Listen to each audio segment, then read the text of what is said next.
Well, you did what you wanted. I mean, you followed my advice. I'm batting 1,000. We'll see what you're batting next year.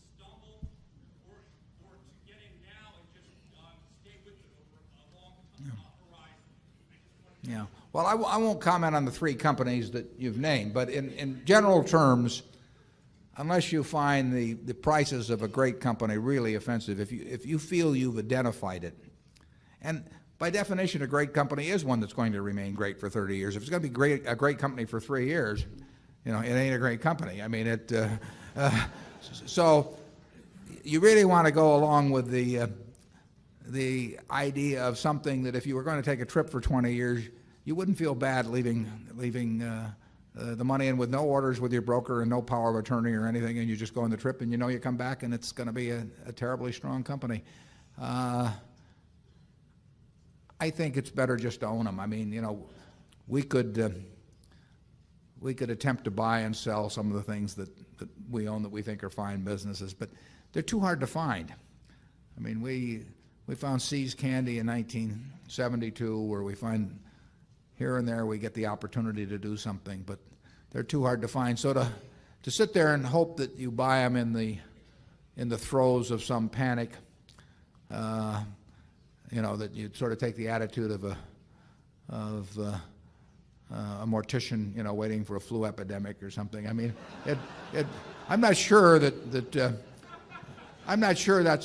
will be a great technique. I mean, it may be great if you inherit it. Paul Getty inherited the money at the bottom in 32. I mean, he didn't inherit it exactly. He talked his mother out of it, but it's true, actually. Close enough. Yeah, close enough, right? But he benefited enormously by having access to a lot of cash in the early 30s that he didn't have access to in the late 20s, and so you can get some accidents like that. But that's a lot to count on, and if you start with the Dow at X and you think it's too high, when it goes to 90% of X, do you buy? Well, if it does and it goes to 50% of X, it gets you never get the benefit of those extremes anyway, unless you just come into some accidental sum of money at some time. So I think the main thing to do is find wonderful businesses. Is Phil Carre here? We got the world. Yeah, there's the hero of investing. Phil, would you stand up? Phil is 99. He wrote a book on investing in 1924.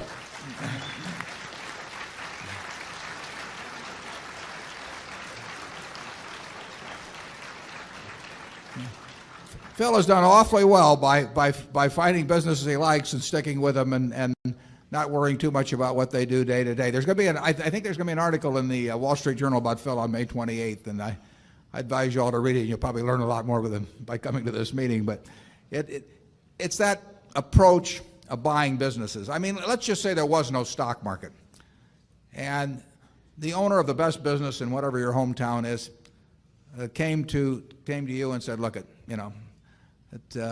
my brother just died, and he owned 20% of the business, and I want somebody to go in with me to buy that 20%, and the price looks a little high maybe, but this is what I think I can get for it. Do you want to buy in?" I think if you like the business and you like the person who's coming to you and the price sounds reasonable and you really know the business, I think probably the thing to do is to take it and don't worry about how it's quoted. And it won't be quoted tomorrow or next week or next month. I think people's investment would be more intelligent if stocks were quoted about once a year, but it isn't going to happen that way. So, and if you happen to come into some some added money at some time when something dramatic has happened. I mean, we did well back in 1964 because American Express ran into a crook. We did well in 1976 because Geico's managers and auditors didn't know what the loss reserve should have been the previous couple of years. So we've had our share of flu epidemics, but you don't want to spend your life waiting around for them.